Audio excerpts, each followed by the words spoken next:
Muhammed İbn Abdülvahhab'ın Selefilik əqidəsinin yaranmasında heç bir aidiyyəti olmamasına aid nə dəlillər var? Yəni bu insan özündən heç nə kəşf eləməyib. Yəni nə deyə bilərsiniz bu barədə?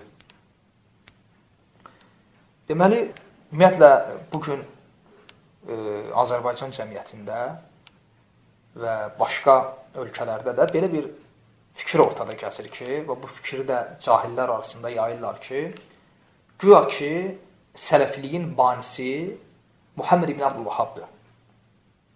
Yəni, sələfiliyin banisi Muhammed İbn Abdülvahhabdır. Və ya cürbəcür adlar qoyurlar, Vahabilik və s. Xülasə demək istədiyim budur ki, hətta bəziləri o dərəcədə deyirlər ki, Muhammed İbn Abdülvahhab məzhəbsiz olub, məzhəbsizliyə çağırıb. Təbii ki, bütün bunların hamısı iftiradır. Ən birinci ona görə ki, yəni, biz yox, bu şeyləri iddia edən dəlil gətirməlidir. Və baxırsan ki, bugün internet saytlarında, internet səhifələrində bu arada həddən artıq danışanlar çoxalıb. Və ibrət o danışanların 1 saat, 2 saat, 10 dərs, 20 dərs danışmalarında deyil. İbrət nə danışmalarındadır? Yəni, danışanda dəlil gətirdikləri nədir? Misal üçün, deyirlər ki, çünki, yenə də deyirəm, iddia edən dəlil gətirməlidir. Çünki bugün Muhammed İbn Abdülvahhabın yazdığı bütün kitablar ortadadır. Bugün ona atılan iftiraların ən gözəl cavabı şeyxin özünün yazdığı kitablardır. Bugün ona nə iftira atılır? Bugün ona o iftira atılır ki, o məzhəbsiz olub, məzhəbsizliyə çağırıb və s. və ilə axır. Yəni, Əhl-i Sünnətin 4 fikri məzhəbindən heç birisinə tabi olmayıb, özü bir məzhəb qurub, bu iddiadır. Cavab, dəlil, sübut nədir? Və salam mövzu bağlandı. Şeyx Muhammed İbn Abdülvahhab rahiməhullah Həmbəli alimi olub. Kifayətdir ki, onun namaz barədə yazılan kitablarını oxuyasan. Şeyx Muhammed Həmbəli alimi olub, Həmbəli məzhəbində olub. Və bir nüansı qeyd edəcəm. Bugün cəmiyyət içərisində elə yayırlar ki, güya biz Şeyx Muhammedə tabeyik, o mənada ki, onun dediklərindən kənara çıxmırıq. Şeyx Muhammed rahiməhullah kitablarında deyir ki, namazda əllər göbəkdən aşağı bağlanmalıdır. Amma ki, bugün sələflər namazda əllərini sinədə bağlayır, yoxsa göbəkdən aşağı? Cavab odur ki, sinədə bağlayır. Yaxşı, biz nə üçün Şeyx Muhammedə tabi olmadıq? Biz Muhammedə tabi sallallahu aleyhi və səlləmə Muhammed İbn Abdullah'a tabi. Yəni, mütləq tabiçilik bizdə Rasul sallallahu aleyhi və səlləmədir. Amma Şeyx Muhammed İbn Abdülvahhab alimlərdən biridir. Xata da edə bilər, düz də deyə bilər. Sünnətə, Qur'ana, sünnətə müvafiq nə sözü varsa götürülür, nə xatası varsa qoyular kənara. Şeyx Muhammed Həmbəli məzhəbində olub. Bu arada yazdığı kitablar da ortadadır. Amma ki, qaldı ki, onun məzhəb qurması, onun bir kitabından gətirilsin ki, şeyx iddia eləsin ki, mən hələm adını demirəm. Ümumiyyətlə, məzhəb qurmuşam. Və yazdığı kitablar ortadadır və demək olar ki, kitabları Quran ayələri və Peyğəmbər sallallahu aleyhi ve sellemin hədislərindən ibarətdir. Hətta bir dəfə belə bir hadisə olub, bu hadisə ərəb ölkələrində olub. Hətta Azərbaycanda bir-iki dəfə bu hadisə baş verib. O da nədir? Qardaşlardan biri, deməli, biri ilə mübahisəsi düşüb, Şeyx Muhammed barədə, Şeyx Muhammed barədə mübahisəsi düşüb və mübahisə etdiyi adama səhərsi gün Şeyx Muhammed İbn Abdülvahhabın Kitab-ı Tevhidini gətirib. Amma necə? Kitabın üzünü çıxarıb, özündən üz qoyub. Yəni, artıq kitabın üstündə, kitabın adı, müəllifin adı bilinmir. Və deyib ki, oxu bunu. Yəni də deyirəm, bu ərəb ölkələrində də olub. Burada Azərbaycanda bir neçə qardaş da bunu tətbiq edib və səmərəsini görüb. Şeyx Muhammed barədə qardaşla mübahisə edən, Şeyx Muhammedə iftiralar atan, bir həftə ərzində o kitabı oxuyub, gətirib qardaşa qaytaranda deyib ki, mən həyatımda bu cür gözəl kitab oxumamışdım. Və qardaş deyib ki, oxuduğun kitab dünənləri tən elədiyin, üzərinə iftiralar yaxdığın Şeyx Muhammedin kitabıdır. Fəqət məsələ nədir? Kitabın üzlüyünü, abloşkasını dəyişmişəm. Yəni, kitabı oxuyanda bilməyib ki, oxuduğu kitab Şeyx Muhammedin kitabıdır ya yox. Oxuyub və deyib ki, hələm mən həyatımda tövhidi, bu cür Quran ayələri və hədislərlə bizi şərh eləyən ikinci belə bir kitab oxumamışdım. Bu məsələnin bir tərəfi və məsələnin başqa bir tərəfi. Bugün Vahabilik deyəndə, ki, deyirlər Vahabilik məzhəb, hansı ki, yer üzərində belə bir məzhəb ümumiyyətlə yoxdur. Saqqal, ki, onlar saqqal saxlayırlar və deyirlər vacibdir. Deyirlər ki, pirlərə getmək olmaz. Deyirlər ki, Allah ərşin fövqündədir. Deyirlər ki, balaq kişinin paltarı topuqdan aşağı düşməli deyil və ya saqqal saxlayırsan, bığları qısaltmalısan, deyirlər çalğı haramdır, nə bilim, qəbir üzərində tikilən qübbələr sındırılmalıdır və s. və ilə axır. Peyğəmbərlə təvəssül caiz deyil və bunları gətiriblər ki, bu deyilən şeylər Vahabi məzhəbinin, yəni dırnaq arasında, məzhəbin əsaslarıdır və Şeyx Muhammedin dəvətinin əsasıdır. Adıma deyirlər, şahib ola. Ged, Şeyx Muhammedin kitablarını gətir mənə. Göstər görüm. Şeyx Muhammed İbn Abdülvahhab rahimahullah hansı kitabında saqqal saxlamağa dəvət edib? Hansı kitabında deyib ki, kişinin paltarı topuqdan aşağı düşməli deyil? Hansı kitabında deyib ki, çalğı haramdır? Qardaş, Şeyx Muhammed dəvətini belə şeylər üzərində qurmayıb. Şeyx Muhammed dəvətini tövhid üzərində qurub. Kitabları ortadadır. Sən bunu dedin, iftiranı atdın, iftiranı ata bilərsən. Amma yapışmayacaq. Dedim bunu, biz də dinlədik. İndi deyirik ki, Cənab Məşədi, Hacı filan kəs, dedin, bu iftiranı atdın, yalan, özdə ağ yalan danışdın, cəmaatı allatdın, və axirətdə də buna cavab verəcəksən. Hətta bu dünyada Allah sən zəll eləyəcək. İndi biz səndən bir şey tələb edirik. Get zəhmət çək, Şeyx Muhammedin yazdığı kitabları araşdır, bu dediyin şeylər barəsində bizə bir dənə şey gətir ki, Şeyx Muhammed hansısa kitabında bığı qısaldıb saqqalı uzatmağı, çalğı haramdır, kişinin paltarı topuqdan aşağı düşməli deyil və bu kimi şeyləri dəvət edib. Şeyx Muhammed belə şeyləri dəvət eləməyib. Şeyx Muhammedin kitablarında belə şeylər ümumiyyətlə zikr olunmur. Ümumiyyətlə zikr olunmur. Şeyx Muhammedin dəvəti tövhid üzərində qurulub. Amma deyilən bu şeylərə qısa toxunmağa gəlsə, məsələn, kişinin paltarının topuqdan aşağı olmaz. Çünki burada bir məsələ də var, onu da qeyd eləməliyəm. Biri deyə bilər ki, ola bilər bunu sən Şeyx Muhammeddən götürməmsən, İbn Teymiyyədən götürmüsən. Çünki sələfiliyin əsl banisi odur və Şeyx Muhammed bu ideologiyanı ondan götürür. Yaxşı, Muhammed İbn Abdülvahabı da qoyduq qırağa. Çünki ondan sən heç nə gətirə bilməyəcəksən. Məğlub durumdasan. Biz lap ondan da 4-5 əsr getdiyi qabağa. İndi danışırıq İbn Teymiyyədən. Bu dediyim məsələlər eyni ilə İbn Teymiyyəyə də aiddir. Eyni ilə Şeyxülislam İbn Teymiyyəyə də aiddir. Və demək istədiyim nədir? Demək istədiyim odur ki, baxın, bugün ortada bir iddia var. İddia nədir? Vahabi adında məzhəb. Və biz də deyirik ki, belə bir məzhəb yoxdur. 20 ildir dəvət gedir Azərbaycanda bu haqq yola, həqiqi Allahın dininə və əlhamdülillah hələm də heç kəs deməyib ki, mən vahabiyəm. Hələm də heç kəs deməyib ki, mən vahabiyəm. Amma siz indi bunun əksinə baxın. Biz 20 il yox, 20-ni yanından 0 sil. 2 ildir cəmi rafislərə qarşı belə deyək, mübarizəyə başlamışıq və 2 il bundan qabaq, Allah həmd olsun, 2 il bundan qabaq hər hansı bir şeyə deyəndə ki, Rafisi inciyirdi. Üstündən cəmi 2 il keçib, artıq boyunlarını alıblar Rafiziliyi və etiraf edirlər ki, bəli, Rafisiyik. Hətta bəzi internet saytlarında öz adlarını yazanda yazır, filankəs o filankəs ər-Rafizi. Rafisiliyi öz boynuna alır.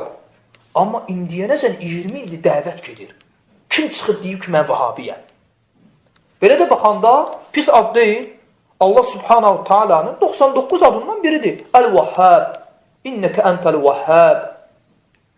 Əl-İmran surəsində və başqa ayələrdə həqiqətən sən Vahhabsan, yəni pay verən, bəxş edən. Gözəl addır. Allahın adından məzhəb mi olar? Yəni bu ad naqis ad deyil ki, biz bu addan utanaq. Bu ad şərəfli addır. Vahhab. Allah Subhanahu Taala'nın adıdır.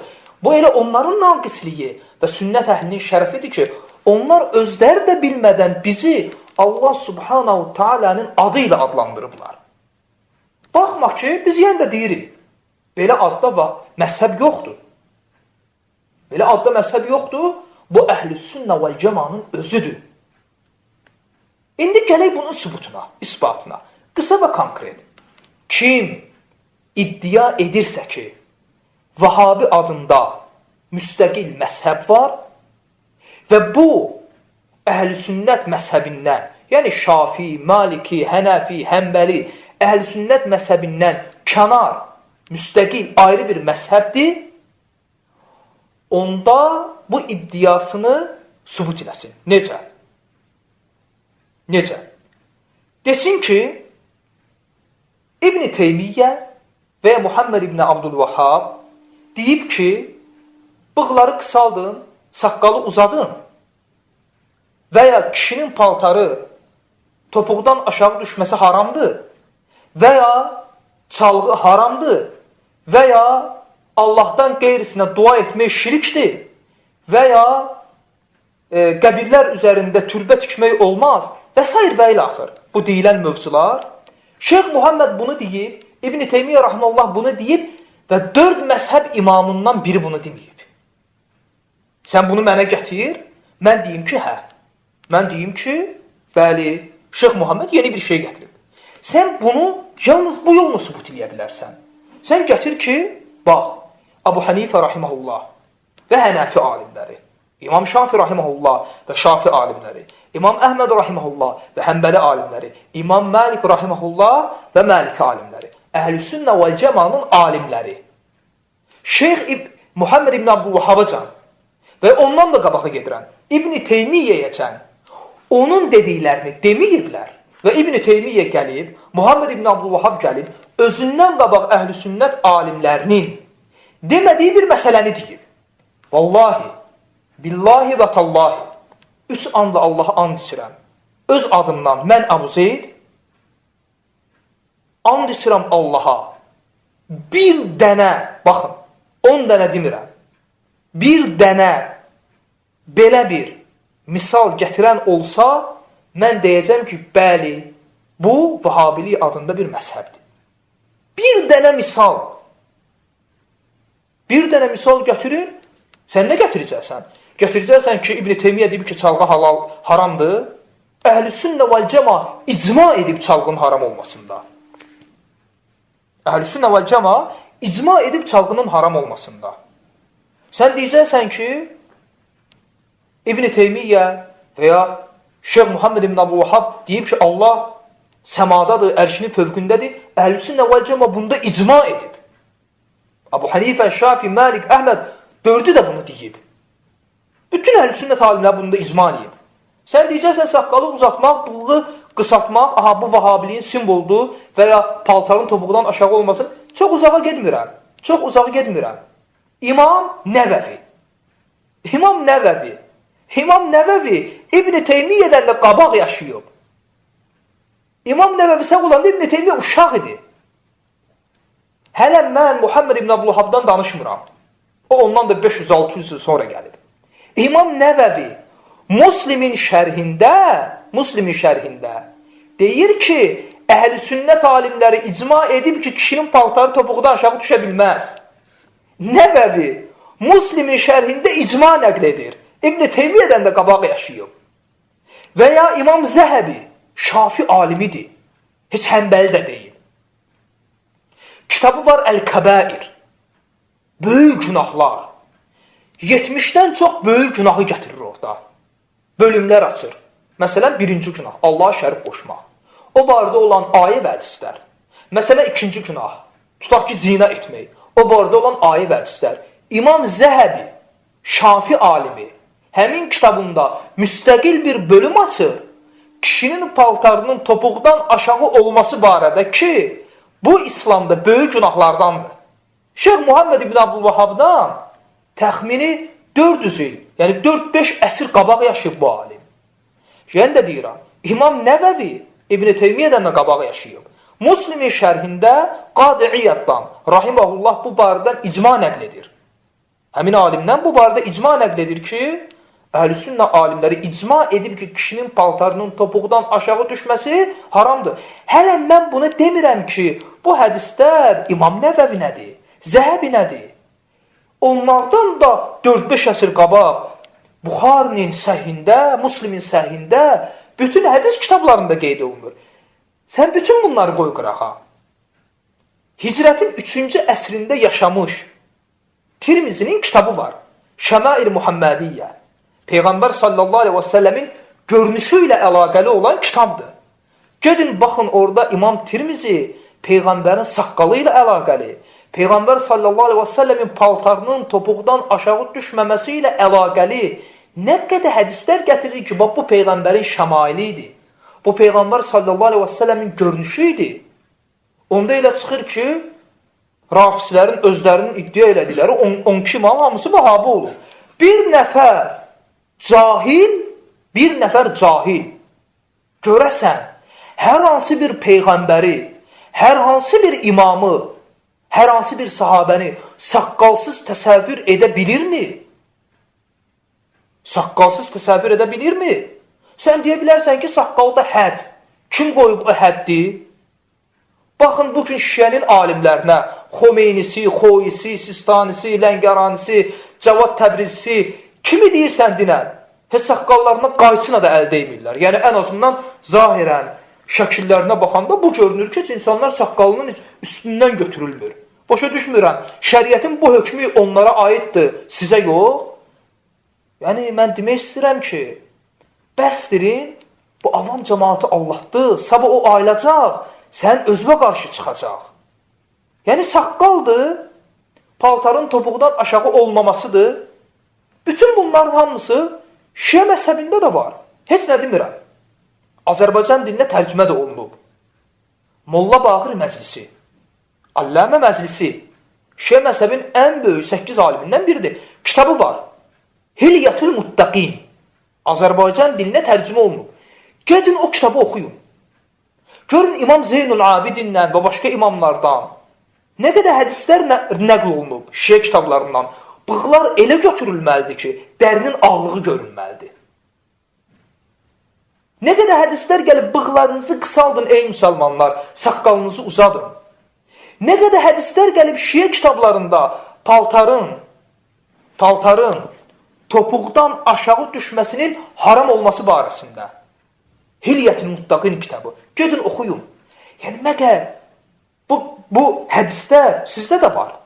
Məgər Əhl-i-Sünnə vəl-Cəma biz Rasul sallallahu aleyhi və səlləmlə Allah Rasulun əshabından və əhl-i beytindən nəql olunmuşlara əməl edirik deyənə, siz əməl etmirsiniz deyənə təqsir bizdədir.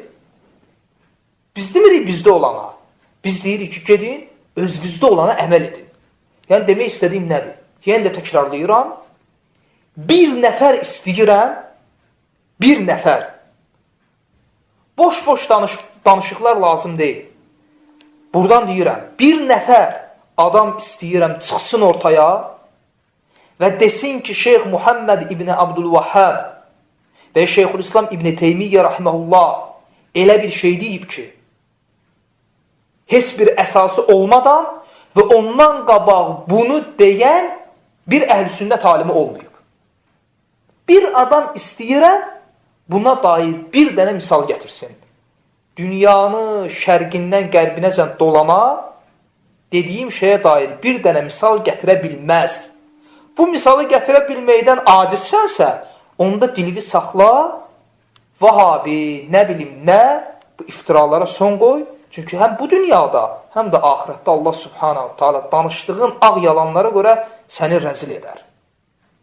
Və məsələ budur və əslində yenə də deyirəm, bu məsələyə biz cavab verməli deyilik. Bu məsələyə iddianı ortaya atan cavab verməlidir. Və biz də cavab gözləyirik, görək cavablar nə olacaq. Gözləyirik. Əslində bu sualı bəlkə də 10 il bundan qabaq vermişik, hələmdə bir cavab yoxdur. 10 yox, 100 illər keçəcək, yenə də cavab olmayacaq. Çünki məsələ ağ yalandan ibarətdir, boş şeylərdir, müəyyən kitablar çıxıb, Hempler adında göyə İngilis cəhsi olub, kitab çıxıb İngilis cəhsinin etirafları, göyə gəlib Muhammed ibn Abdülvahabla söhbət, sual verirəm, kim yazıb o kitabı? İngilis cəhsinin etirafları, kim yazıb o kitabı? Dəlili sübutu nədir? Mən də sabah bir dənə kitab yazaram ki, Yahudi cəhsinin etirafları. Orada da mən danışaram, Yahudi cəhsisi olub Aleksey adında. Gəlib Xomeynin evində onun qulağını doldurub. Mən də bu rahatdır, belə şeylər nə var yazmağa? Mən də inşallah 1-2 aydan sonra bu kitabı yazaram. Belə kitablar yazmağa uşaq da bacarar. Danışmaq, yazmaq asaddır. Sübut eləmək var. Yəni, vallahi həmin kitabı mən məsləhət görürəm. Mən məsləhət görürəm, İngilis cəhsinin etirafları kitabına baxın. Mən demirəm, oxumayın. Əksinə mən məsləhət görürəm ki, oxuyun. Çünki aqil, ağlı olan insan o kitabı oxusa, o kitabın necə ağ yalanlar üzərində yazıldığını görər. Güya ki, Hempler adında bir İngilis casusu gəlib, Muhammed ibn Abdülvahabın yanına bir qadın salıb, qadınla onun başını alladıb, nağıllar. Güya hətta Muhammed ibn Abdülvahaba deyib ki, ged müsəlmanlara başa sal ki, Allah şərik qoşmasın, sənə ayda filan qədər pul verəcəm. Hansı ki, Allah Rasulunun dəvətidir ya. Və hətta kitabda yazılıb ki, axırda Göyşək Muhammedə deyib ki, vahşi müsəlmanları de ki, gündə 5 dəfə ümumiyyətlə namaz qılmasınlar. Muhammed də deyib ki, daha ağını çıxartma da, didiklərvi elədin buracan, da bundan o yanası alınmır. Yəni, bu cür yalana, yəni, məgər oxuyan inanar, Göyşək Muhammedə deyib ki, gelin, deyin ki, namaz da qılmasınlar. Muhammed də deyib, daha ağını çıxartma da, axı, namaz vacibdir axı. Daha dediklərvi o birisiləri elədim, daha bu eləyə bilmərəm. Allahu akbar. Yəni, dəlil sübut nədir? Yəni də deyirəm, danışan, iddia edən dəlilini gətirsin. Vəssalam. İxlasla.com saytı tərəfindən təqdim olundu.